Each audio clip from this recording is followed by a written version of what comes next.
A new study revealed more people than ever are turning to the sleep supplement melatonin to try and get a good night's sleep. But experts warn people could be taking too high of a dose. Our Savannah Fish joins us now after digging into that study. She spoke with a local sleep specialist about the potential dangers. Good morning, Savannah. Tell us what you learned. Yeah, good morning to the both of you. Over the course of this 20-year-long study, researchers found American adults more than doubled their intake of melatonin. But the concern here really isn't its popularity, rather the dosage that's being taken. And since we likely all know somebody who takes a sleep supplement, it's important to know what's safe and what's not. Like clockwork, Dan Margaret's is always the first person to walk through the gym doors of Hope College's athletic center. Hey, so today I woke up at 3:45 this morning. I get here every day about 5:30 in the morning and make sure everything's set up, ready to rock for these people that come in here. He's the head strength and conditioning coach for Hope College athletes, a job that requires early mornings and a lot of energy, which really isn't a problem for him. You have a natural energy. Yeah, I got some juice. Yeah. So you need something to calm I need someone to calm me down. I don't need the coffee.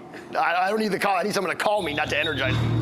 It's people like Dan who go to bed at odd hours or simply need help falling asleep that have turned to the well-known sleep supplement melatonin. I get like restful sleep without like feeling groggy and not waking up. So like I wake up like rested and ready to go. In a new study by the Journal of the American Medical Association, researchers analyzed 20 years of data from more than 55,000 surveyed U.S. adults.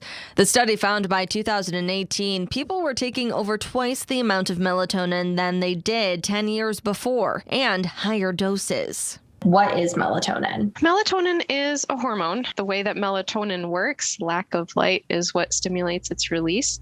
And unfortunately, we're getting a lot more light at exposure, especially at nighttime. So that light, especially the blue light spectrum, actually decreases your brain's melatonin release. In addition to us just leading busier lives and pushing sleep later and shorter, it's not surprising that people are looking to help them get settled and get to sleep faster. Dr. Kelly Waters is a sleep medicine specialist and neurologist at Spectrum Health.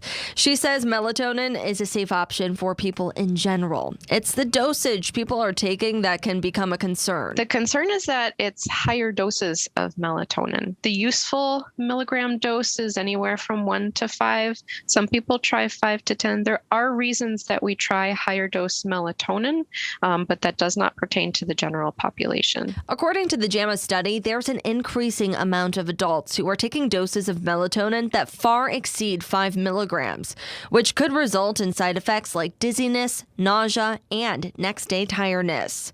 Another concern, these supplements have little regulation and are often labeled inaccurately, making it hard for experts to know how it interacts with other medications. It's not FDA regulated the way prescription medications are. There have been studies that look at, well, what does the milligram on the package say, and then actually breaking down the pills and analyzing what is the melatonin component. Some might be accurate, some might be off by 20% up to 400%. Dr. Waters says she recommends her patients use melatonin for short-term sleep scheduling or shifting because too much for too long of a period could actually impact your body's natural production of the hormone. But generally, melatonin is one of the more benign things to take. Keep it low on the dosage side. That's where we see the benefits of it.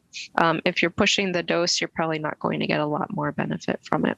For the long run, Dr. Waters recommends setting the stage for sleep, which means dim lighting, no screen time, and unplugging at least a half hour before bed.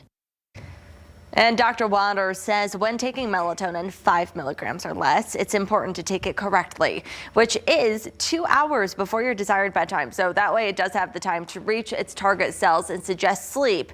And if you're having trouble sleeping or if you do have additional questions about melatonin, be sure to ask your doctor. For more information about this story and additional sleeping tips from Dr. Waters, just head over to the online version of this story. Reporting in the studio, Savannah Fish, Fox 17 News.